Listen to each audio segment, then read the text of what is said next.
ಶ್ರೀ ಗಣಪತಿ ಶಾರದಾ ಗುರುಭ್ಯೋ ನಮಃ. ಯತ್ರ ಯೋಗೇಶ್ವರ ಕೃಷ್ಣೋ ಯತ್ರ ಪಾರ್ಥೋ ಧನುರ್ಧರಃ ಅತ್ರ ಶ್ರೀ ವಿಜಯ ಭೂತಿರ್ಧ್ರುವ ನೀತಿರ್ಮತಿರ್ಮಮ.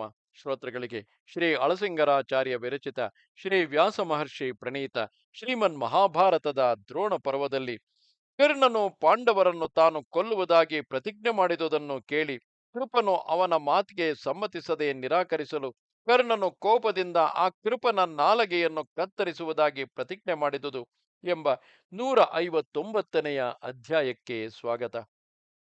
ಮಹಾರಾಜ, ಹೀಗೆ ತನ್ನ ಸೈನ್ಯವೆಲ್ಲ ಭಗ್ನವಾಗಿ ಪಾಂಡವ ಸೈನ್ಯದ ವೇಗವು ತಮಗೆ ದುಸ್ಸಹವಾದುದನ್ನು ನೋಡಿ ನಿನ್ನ ಮಗನಾದ ದುರ್ಯೋಧನನು ಕರ್ಣನನ್ನು ಕರೆದು ಹೀಗೆಂದನು. ಮಿತ್ರ ವಾತ್ಸಲ್ಯವುಳ್ಳ ಕರ್ಣ, ನಿನ್ನ ಮಿತ್ರ ಪ್ರೇಮವನ್ನು ತೋರಿಸುವುದಕ್ಕೆ ಒಳ್ಳೆಯ ಸಮಯವು ಈಗ ಒದಗಿ ಬಂದಿದೆ. ನಮ್ಮ ಸೈನ್ಯಗಳನ್ನು ನೀನೇ ಕಾಪಾಡಬೇಕು.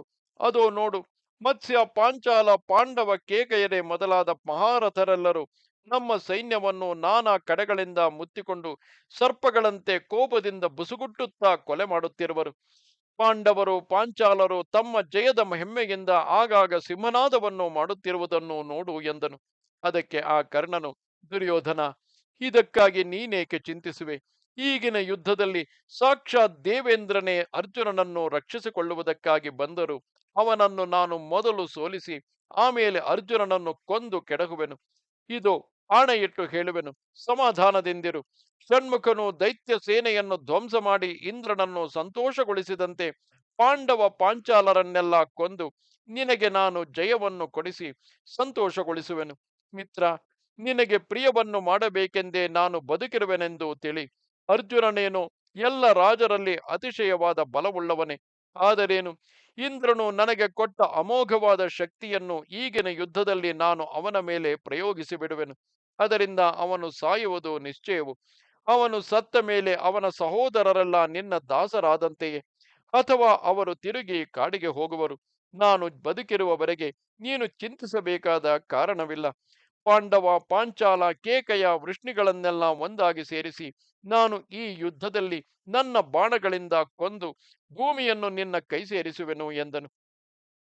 ಹೀಗೆ ಪರಾಕ್ರಮದ ಹೆಮ್ಮೆಯಿಂದ ಮಾತಾಡುತ್ತಿರುವ ಕರ್ಣನನ್ನು ನೋಡಿ ನಗುತ್ತಾ ಕೃಪಾಚಾರ್ಯನು, ಭಲೆ ಶಹವಾಸ್ ಕರ್ಣ, ನೀನಿದ್ದ ಮೇಲೆ ದುರ್ಯೋಧನನಿಗೆ ಏನು ತಾನೇ ಕಡಿಮೆ? ನೀನು ನಮ್ಮ ರಾಜನಿಗೆ ದಿಕ್ಕಾಗಿದ್ದ ಮೇಲೆ ಅವನು ಸನಾಥನೆ. ಆದರೆ ನಿನ್ನ ಮಾತಿನಂತೆ ಮಾತ್ರ ಎಲ್ಲವೂ ನಡೆಯಬೇಕು. ಬರೀ ಬಾಯಿ ಮಾತುಗಳಿಂದ ಪ್ರಯೋಜನವಿಲ್ಲ. ಕರ್ಣ, ಕೌರವ ರಾಜನ ಮುಂದುಗಡೆಯಲ್ಲಿ ನೀನು ಆಗಾಗ ಹೀಗೆಯೇ ಜಂಬವನ್ನು ಹೊಯ್ಲಿಕೊಳ್ಳುವೆಯೇ ಹೊರತು ನಿನ್ನ ಆ ವಿಧವಾದ ಪರಾಕ್ರಮವನ್ನು ನಾವು ಇದುವರೆಗೆ ನೋಡಲಿಲ್ಲ. ಅದರ ಫಲವನ್ನು ಅನುಭವಿಸಲಿಲ್ಲ. ರಾಧೇಯ, ಇದುವರೆಗೆ ನೀನು ಪಾಂಡವರೊಡನೆ ಎಷ್ಟು ಆವರ್ತಿ ಯುದ್ಧಕ್ಕಾಗಿ ಕೈಕಲೆತು ನಿಂತುದಾಯಿತು. ಎಲ್ಲ ಕಡೆಯೂ ಅವರಿಗೆ ಸೋತು ಬಂದೆಯೇ ಹೊರತು ನೀನು ಜಯಿಸಿದುದನ್ನು ನಾವು ನೋಡಲಿಲ್ಲ. ಅಷ್ಟೇಕೆ, ಹಿಂದೆ ಇದೇ ದುರ್ಯೋಧನನು ಗಂಧರ್ವರ ಕೈಯಲ್ಲಿ ಸೆರೆಸಿಕ್ಕಿ ಅವರಿಂದ ಸಾಗಿಸಲ್ಪಡುತ್ತಿರುವಾಗ ಇತರ ಸೈನ್ಯಗಳೆಲ್ಲವೂ ಹೆದರದೆ ಧೈರ್ಯದಿಂದ ಎದೆಗೊಟ್ಟು ನಿಂತುವೆ ಹೊರತು ಮೊದಲು ಭಯಪಟ್ಟು ಪಲಾಯನ ಮಾಡಿದವನು ನೀನೇ. ಆಮೇಲೆ ವಿರಾಟ ನಗರದಲ್ಲಿ ಅರ್ಜುನನಿಂದ ಕೌರವರೆಲ್ಲರೂ ಪರಾಜಿತರಾದಾಗ ನೀನು ನಿನ್ನ ತಮ್ಮಂದಿರೊಡನೆ ತಲೆ ತಪ್ಪಿಸಿಕೊಂಡು ಎಲ್ಲಿಯೋ ಪಲಾಯನ ಮಾಡಿದೆ. ಈ ಯುದ್ಧಗಳೊಳಗೆಲ್ಲ ಆ ಅರ್ಜುನನು ಏಕಾಕಿಯಾಗಿ ಬಂದು ನಿನ್ನನ್ನು ಎದುರಿಸಿದಾಗಲೇ ಅವನನ್ನು ಜಯಿಸಲು ನಿನ್ನಿಂದ ಸಾಧ್ಯವಾಗಲಿಲ್ಲ. ಈಗ ಆ ಕೃಷ್ಣನು ಇತರ ಪಾಂಡವರು ಒಂದಾಗಿ ಸೇರಿರುವಾಗ ನೀನು ಅವನನ್ನು ಜಯಿಸಬಲ್ಲೆಯ? ಕರ್ಣ, ಬರೀ ಆತ್ಮಸ್ತುತಿಯಿಂದ ಫಲವಿಲ್ಲ. ಬಾಯಿಂದ ಆಡದೆ ಯುದ್ಧದಲ್ಲಿ ನಿನ್ನ ಪರಾಕ್ರಮವನ್ನು ತೋರಿಸು. ಜಂಭವನ್ನು ಹೇಳಿಕೊಳ್ಳದೆ ಕಾರ್ಯತಃ ಪರಾಕ್ರಮವನ್ನು ತೋರಿಸುವುದೇ ಸತ್ಪುರುಷರ ಲಕ್ಷಣವು. ಶರತ್ಕಾಲದಲ್ಲಿ ನೀರಿಲ್ಲದ ಮೇಘಗಳು ಗರ್ಜಿಸುವಂತೆ ಈಗ ನೀನು ಗರ್ಜಿಸಿದುದರಿಂದ ಪ್ರಯೋಜನವಿಲ್ಲ. ಓ ಸೂತಪುತ್ರ, ಈ ನಿನ್ನ ಗರ್ಜನೆಗಳೆಲ್ಲ ಕೆಲಸಕ್ಕೆ ಬಾರವೆಂಬುದು ನಮ್ಮ ರಾಜನಾದ ದುರ್ಯೋಧನನಿಗೆ ಇನ್ನೂ ತಿಳಿಯಲಿಲ್ಲ. ಸರಿ, ನಿನಗೆ ಇಷ್ಟ ಬಂದಂತೆ ಕೌರವನ ಮುಂದೆ ಈಗಲೇ ಕೂಗಿಬಿಡು.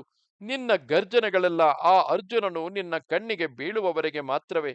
ಯುದ್ಧಕ್ಕಾಗಿ ಬಂದ ಆ ಅರ್ಜುನನನ್ನು ನೋಡಿಬಿಟ್ಟ ಮೇಲೆ ಈ ನಿನ್ನ ಗರ್ಜನೆಗಳು ನಾವು ಕೇಳಲಾರೆವು.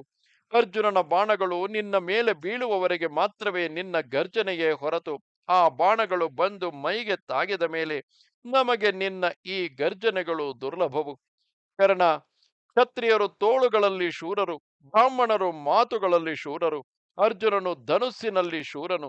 ಕರ್ಣ, ನೀನಾದರೂ ಬರೀ ಮನೋರಥಗಳಲ್ಲಿ ಶೂರನು. ಯಾವನು ತನ್ನ ಪರಾಕ್ರಮದಿಂದ ಆ ರುದ್ರದೇವನನ್ನೇ ಸಂತೋಷಗೊಳಿಸಿದನೋ ಆ ಪಾರ್ಥನನ್ನು ಎದುರಿಸಿ ಹೊಡೆಯಬಲ್ಲವನಾವನು.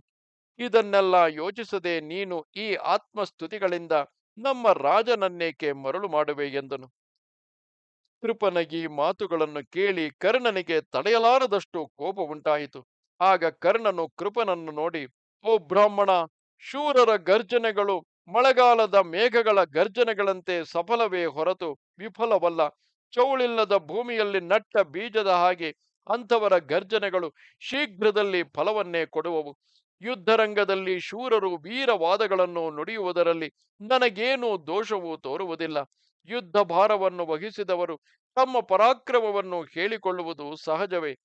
ಮನುಷ್ಯನು ಯಾವ ಭಾರವನ್ನು ವಹಿಸುವುದಕ್ಕೆ ಮನಸ್ಸಿನಿಂದ ಸಂಕಲ್ಪಿಸುವನೋ ದೈವವು ಆ ಕಾರ್ಯಕ್ಕೆ ಅವನಿಗೆ ಸಹಾಯವನ್ನು ಮಾಡದಿರದು. ನಾನು ಬಾಯಿಂದ ಆಡಿದರೂ ಅದನ್ನು ಕಾರ್ಯದಿಂದ ಸಾಧಿಸತಕ್ಕವನೇ. ನನಗೆ ವ್ಯವಸಾಯವೇ ಬಲವು. ನಾನು ಮನಸ್ಸಿನಿಂದ ಉದ್ದೇಶಿಸಿದ ಭಾರವನ್ನು ನಿರ್ವಹಿಸದೆ ಬಿಡತಕ್ಕವನಲ್ಲ. ಕೃಷ್ಣನೊಡನೆಯೂ ಇತರ ವೃಷ್ಣಿಗಳೊಡನೆಯೂ ಸೇರಿದ ಪಾಂಡವರನ್ನು ಯುದ್ಧದಲ್ಲಿ ಕೊಂದೇ ಕೊಲ್ಲುವೆನು. ಓ ಬ್ರಾಹ್ಮಣ, ಇಲ್ಲಿ ನಾನು ಗರ್ಜಿಸಿದ ಮಾತ್ರಕ್ಕೆ ಅದರಿಂದ ನಿನಗೆ ಕೆಟ್ಟು ಹೋದುದೇನು? ಜಲಪೂರ್ಣವಾದ ಮೇಘಗಳಂತೆ ಶೂರರು ತಮ್ಮ ಸಾಮರ್ಥ್ಯವನ್ನು ಮೊದಲು ತಿಳಿದುಕೊಂಡೇ ಗರ್ಜಿಸುವರೇ ಹೊರತು ವ್ಯರ್ಥವಾಗಿ ಗರ್ಜಿಸುವುದಿಲ್ಲ. ಈಗ ನಾನು ಕೃಷ್ಣಾರ್ಜುನರನ್ನು ಯುದ್ಧದಲ್ಲಿ ಜಯಿಸಬಲ್ಲೆ ಎಂಬ ಭರವಸೆಯಿಂದಲೇ ಗರ್ಜಿಸುತ್ತಿರುವೆನು. ಓ ಗೌತಮ, ನನ್ನ ಗರ್ಜನೆಯ ಫಲವನ್ನು ಶೀಘ್ರದಲ್ಲಿಯೇ ನೀನು ನೋಡುವೆ. ಕೃಷ್ಣ ಸಾತ್ವಿಕಗಳೊಡಗೂಡಿದ ಪಾಂಡವರನ್ನು ಅವರ ಎಲ್ಲ ಅನುಚರರೊಡನೆ ಈಗಿನ ಯುದ್ಧದಲ್ಲಿ ಕೊಂದು ಈ ಭೂಮಿಯನ್ನು ನಿಷ್ಕಂಟಕವಾಗಿ ಮಾಡಿ ಈ ದುರ್ಯೋಧನನಿಗೆ ಒಪ್ಪಿಸುವೆನು ಎಂದನು. ಇದನ್ನು ಕೇಳಿ ಕೃಪನು ತಿರುಗಿ ಕರ್ಣನನ್ನು ನೋಡಿ, ಓ ಸೂತಪುತ್ರ, ಈ ವ್ಯರ್ಥ ಮನೋರಥದ ಪ್ರಲಾಪಗಳಿಂದ ಏನು ಪ್ರಯೋಜನವಿಲ್ಲ. ಅವುಗಳನ್ನು ನಾನು ಕೇಳಲಾರೆನು. ಯಾವಾಗಲೂ ನೀನು ಆ ಕೃಷ್ಣಾರ್ಜುನರನ್ನು ಧರ್ಮರಾಜನನ್ನು ತುಚ್ಛೀಕರಿಸುತ್ತಲೇ ಇರುವೆ. ಕರ್ಣ, ಆ ಕೃಷ್ಣಾರ್ಜುನರು ಸೇರಿದ ಕಡೆಯಲ್ಲಿ ಜಯವೆಂಬುದು ಸಿದ್ಧವು. ಅವರು ಯುದ್ಧ ವಿಶಾರದರು. ದೇವ ಗಂಧರ್ವ ಯಕ್ಷ ರಾಕ್ಷಸ ದಾನವ ಮಾನವರೇ ಮೊದಲಾಗಿ ಎಲ್ಲರೂ ಸೇರಿ ಯುದ್ಧಕ್ಕೆ ಬಂದರು ಅವರನ್ನು ಜಯಿಸಲು ಸಾಧ್ಯವಿಲ್ಲ. ಆ ಧರ್ಮಪುತ್ರನಾದರೂ ಸಾಮಾನ್ಯನಲ್ಲ. ಅವನು ಬ್ರಾಹ್ಮಣ ಪ್ರಿಯನು, ಸತ್ಯಸಂಧನು, ಜಿತೇಂದ್ರಿಯನು, ಗುರುದೈವ ಪೂಜಕನು, ಯಾವಾಗಲೂ ಧರ್ಮ ನಿರತನು, ಶಸ್ತ್ರಾಸ್ತ್ರಗಳಲ್ಲಿಯೂ ಸುಶಿಕ್ಷಿತನು, ಧೀರನು, ಕೃತಜ್ಞನು. ಅವನ ಸಹೋದರರು ಕೂಡ ಬಲಾಢ್ಯರು, ಸರ್ವಾಸ್ತ್ರ ಸುಶಿಕ್ಷಿತರು, ತನ್ನಣ್ಣನ ಕಾರ್ಯದಲ್ಲಿ ನಿತ್ಯ ಆಸಕ್ತರು, ಪ್ರಾಜ್ಞರು, ಧರ್ಮನಿರತರು, ಯಶಸ್ವಿಗಳು. ಆ ಧರ್ಮರಾಜನ ಅನುಬಂಧಿಗಳೆಲ್ಲರೂ ಇಂದ್ರ ಪರಾಕ್ರಮವುಳ್ಳವರು. ಆ ಧರ್ಮರಾಜನಲ್ಲಿ ವಿಶೇಷವಾದ ಅನುರಾಗವುಳ್ಳವರು, ಉತ್ತಮ ಶಸ್ತ್ರಗಳನ್ನು ಧರಿಸಿದವರು. ಇದಲ್ಲದೆ ಆ ಪಾಂಡವರ ಸಹಾಯಕ್ಕಾಗಿ ಬಂದಿರತಕ್ಕವರೆಲ್ಲ ಪ್ರಬಲ ಪರಾಕ್ರಮಿಗಳು. ದೃಷ್ಟದ್ಯುಮ್ನನು, ಶಿಖಂಡಿ, ದೌರ್ಮುಖಿ, ಜನಮೇಜಯನು, ಚಂದ್ರಸೇನನು, ರುದ್ರಸೇನನು, ಕೀರ್ತಿಧರ್ಮನು, ಧ್ರುವನು, ಧರನು, ವಸುಚಂದ್ರನು, ಧಾಮಚಂದ್ರನು, ಸಿಂಹಚಂದ್ರನು, ಸುತೇಜನನು, ದೃಪದನ ಮಕ್ಕಳು, ಮಹಾಸ್ತ್ರಗಳನ್ನು ಬಲ್ಲ ದೃಪದನು, ತನ್ನ ಸಹೋದರರೊಡಗೂಡಿದ ಮತ್ಸ್ಯರಾಜನು ಅಂದರೆ ವಿರಾಟನು, ಇವರೆಲ್ಲರೂ ಯಾವನ ಜಯಸಾಧನೆಗಾಗಿ ಅಕ್ಕರೆಯನ್ನು ವಹಿಸಿರುವರೋ ಅಂತಹ ಧರ್ಮರಾಜನಿಗೆ ಪರಾಜಯವೆಂದರೇನು? ಇದಲ್ಲದೆ ಶತಾನೀಕ, ಸೂರ್ಯದತ್ತ, ಶ್ರುತಾನೀಕ, ಶ್ರುತಧ್ವಜ, ಬಲಾನೀಕ, ಜಯಾನೀಕ, ಜಯಾಶ್ವ, ರಥವಾಹನ, ಚಂದ್ರೋದಯ, ಸಮರಥರೆ ಮೊದಲಾದವರು, ನಕುಲ ಸಹದೇವರು, ದ್ರೌಪದಿಯ 5 ಮಂದಿ ಮಕ್ಕಳು, ಘಟೋತ್ಕಚನೆಂಬ ರಾಕ್ಷಸನು ಯಾರ ಪ್ರಯೋಜನಕ್ಕಾಗಿ ಬಂದು ಯುದ್ಧ ಮಾಡುತ್ತಿರುವರೋ ಅಂತಹ ಪಾಂಡವರಿಗೆ ನಾಶವೆಂದರೇನು? ಇದಲ್ಲದೆ ಇನ್ನೂ ಎಷ್ಟೋ ಮಂದಿ ಮಹಾವೀರರು ಧರ್ಮರಾಜನ ಪಕ್ಷದಲ್ಲಿರುವರು. ಅಷ್ಟೇಕೆ, ದೇವ ದಾನವ ಮಾನವ ಯಕ್ಷ ರಾಕ್ಷಸ ಪನ್ನಗಾದಿ ಸಮಸ್ತ ಭೂತಗಳೊಡಗೂಡಿದ ಜಗತ್ತನ್ನೆಲ್ಲ ಆ ಭೀಮಾರ್ಜುನರಿಬ್ಬರೇ ತಮ್ಮ ಅಸ್ತ್ರವೀರ್ಯದಿಂದ ನಿಶ್ಶೇಷವಾಗಿ ಮಾಡಬಲ್ಲರು. ಧರ್ಮಾತ್ಮನಾದ ಆ ಯುಧಿಷ್ಠಿರನು ತನ್ನ ದೃಷ್ಟಿಯಿಂದಲೇ ಜಗತ್ತನ್ನು ದಹಿಸಬಲ್ಲನು. ಅಪ್ರಮೇಯ ಪ್ರಭಾವವುಳ್ಳ ಶ್ರೀಕೃಷ್ಣನು ಕೂಡ ಅವರ ಕಾರ್ಯಸಿದ್ಧಿಗಾಗಿ ಕೈಕಟ್ಟಿ ನಿಂತಿರುವನು. ಕರ್ಣ, ಅಂತಹವರನ್ನು ನೀನು ಜಯಿಸಬಲ್ಲೆಯ? ನೀನು ಆ ಶ್ರೀಕೃಷ್ಣನಿಗೆ ಇದಿರಾಗಿ ನಿಲ್ಲಬೇಕೆಂದು ಮನಸ್ಸಿನಲ್ಲಿ ಎಣಿಸುವುದೇ ನಿನ್ನ ದೊಡ್ಡ ತಪ್ಪೆಂದು ತಿಳಿ ಎಂದನು. ಈ ಮಾತನ್ನು ಕೇಳಿ ಕರ್ಣನು ಮತ್ತಷ್ಟು ರೇಗಿದವನಾಗಿ ಗರ್ವದಿಂದ ನಗುತ್ತಾ ಕೃಪನನ್ನು ಕುರಿತು, ಓ ಬ್ರಾಹ್ಮಣ, ಪಾಂಡವರ ವಿಷಯದಲ್ಲಿ ನೀನು ಹೇಳಿದ ಮಾತು ನಿಜವೇ. ನೀನು ಹೇಳಿದಂತೆ ಇನ್ನೂ ಎಷ್ಟೋ ಗುಣವಿಶೇಷಗಳು ಪಾಂಡವರಲ್ಲಿರಬಹುದು. ಅವರು ದೇವ ದಾನವ ಯಕ್ಷ ಗಂಧರ್ವ ಪಿಶಾಚ ರಾಕ್ಷಸರೇ ಮೊದಲಾಗಿ ಎಂಥವರಿಗೂ ಯುದ್ಧದಲ್ಲಿ ಅಜೇಯರು ಆಗಿರಬಹುದು. ಇಂದ್ರನೊಡಗೂಡಿದ ದೇವತೆಗಳು ಅವನಿಗೆ ಸೋಲಲೂಬಹುದು. ಆದರೂ ನಾನು ಆ ಪಾರ್ಥನನ್ನು ಜಯಿಸುವೆನು. ಇಂದ್ರದತ್ತವಾದ ಶಕ್ತಿಯಿಂದ ನಾನು ಅವನನ್ನು ಕೊಲ್ಲುವೆನು. ಓ ಕೃಪಾಚಾರ್ಯ, ಇಂದ್ರನು ನನಗೆ ಅಮೋಘವಾದ ಶಕ್ತಿಯೊಂದನ್ನು ಕೊಟ್ಟಿರುವನು. ಅದರಿಂದಲೇ ನಾನು ಆ ಅರ್ಜುನನನ್ನು ಈಗಿನ ಯುದ್ಧದಲ್ಲಿ ಕೊಲ್ಲುವೆನು. ಆ ಅರ್ಜುನನು ಹತನಾದರೆ ಅವನ ಸಹೋದರರು ಅರ್ಜುನ ರಹಿತವಾದ ಭೂಮಿಯನ್ನು ತಾವು ಅನುಭವಿಸುವುದಕ್ಕೆ ಹೇಗೂ ಇಷ್ಟಪಡಲಾರರು. ಅವರು ಪ್ರಾಣತ್ಯಾಗವನ್ನು ಮಾಡುವರು. ಆಗ ಸಮುದ್ರಾಂತವಾದ ಸಮಸ್ತ ಭೂಮಿಯು ಅಪ್ರಯತ್ನವಾಗಿ ದುರ್ಯೋಧನನ ವಶವಾಗುವುದು. ಈ ಉಪಾಯದಿಂದಲೇ ನಮಗೆ ಸರ್ವಾರ್ಥಗಳು ಸಿದ್ಧಿಸುವುದರಲ್ಲಿ ಸಂದೇಹವಿಲ್ಲ. ಇದನ್ನೆಲ್ಲ ದೂರದೃಷ್ಟಿಯಿಂದ ತಿಳಿದೆ ನಾನು ಗರ್ಜಿಸುವೆನೆಂದು ತಿಳಿ. ನೀನಾದರೋ ಬ್ರಾಹ್ಮಣನು, ಅದರಲ್ಲಿಯೂ ವೃದ್ಧನು, ಯುದ್ಧ ಮಾಡಲು ಶಕ್ತಿ ಇಲ್ಲದವನು. ಇಷ್ಟೇ ಅಲ್ಲದೆ ಒಳಗೊಳಗೆ ನೀನು ಪಾಂಡವರಲ್ಲಿ ಪಕ್ಷಪಾತವುಳ್ಳವನು. ಅವರಲ್ಲಿರುವ ಮೋಹದಿಂದಲೇ ನೀನು ಬುದ್ಧಿಗೆಟ್ಟು ನನ್ನನ್ನು ಅವಮಾನಿಸುತ್ತಿರುವೆ. ಓ ಬ್ರಾಹ್ಮಣ, ನನಗೆ ಅಪ್ರಿಯವಾದ ಇಂತಹ ಮಾತುಗಳು ತಿರುಗಿ ನಿನ್ನ ಬಾಯಿಂದ ಹೊರಟ ಪಕ್ಷದಲ್ಲಿ ಇದೋ ಇದೇ ಖಡ್ಗದಿಂದ ನಿನ್ನ ನಾಲಗೆಯನ್ನು ಕತ್ತರಿಸಿ ಬಿಡುವೆನು. ಓ ಬುದ್ಧಿಗೆಟ್ಟ ಬ್ರಾಹ್ಮಣ, ಕೌರವರನ್ನು ಅವರ ಸೈನ್ಯಗಳನ್ನು ಹೆದರಿಸಿ ಅವರಿಗೆ ಉತ್ಸಾಹ ಭಂಗವನ್ನು ಉಂಟು ಮಾಡುವುದಕ್ಕಾಗಿ ನೀನು ಇಲ್ಲಿ ಪಾಂಡವರನ್ನು ಸುಮ್ಮನೆ ಸ್ತೋತ್ರ ಮಾಡುತ್ತಿರುವೆ. ಎಲಾ ಗೌತಮ, ಈಗಲೂ ನಾನೊಂದು ಮಾತನ್ನು ಹೇಳುವೆನು ಕೇಳು.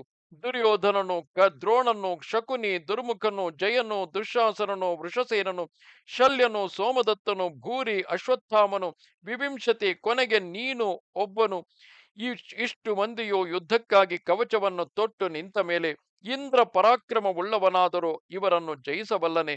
ಎಲ್ಲರೂ ಯುದ್ಧ ವಿಶಾರದರು, ಶೂರರು, ಅಸ್ತ್ರಗಳಲ್ಲಿ ಸುಶಿಕ್ಷಿತರು, ಬಲಾಢ್ಯರು, ಯುದ್ಧದಲ್ಲಿ ಸ್ವರ್ಗಕ್ಕಾಗಿ ಆಶೆ ಪಡತಕ್ಕವರು, ಧರ್ಮಜ್ಞರು. ಇಂಥವರು ದೇವತೆಗಳನ್ನಾದರೂ ಯುದ್ಧದಲ್ಲಿ ಕೊಲ್ಲಬಲ್ಲರು. ಇವರೆಲ್ಲರೂ ಪಾಂಡವರನ್ನು ಕೊಂದು ದುರ್ಯೋಧನನಿಗೆ ಜಯವನ್ನು ಕೈಗೂಡಿಸುವುದಕ್ಕಾಗಿ ಕೈಕಟ್ಟಿ ಬಂದಿರುವರು. ಆದರೆ ಓ ಬ್ರಾಹ್ಮಣ, ಬಲಾಢ್ಯರಿಗಾದರೂ ಜಯವೆಂಬುದು ದೈವ ಎತ್ತವು. ಇದಕ್ಕೆ ನಮಗೆ ಬೇರೆ ನಿದರ್ಶನ ಬೇಕೆ? ಮಹಾಬಾಹುವಾದ ಭೀಷ್ಮನು ಶಿಖಂಡಿಗೆ ಸೋತು ಅವನ ಬಾಣಗಳಿಂದ ಪೀಡಿತನಾಗಿ ಮಲಗಿರುವನು.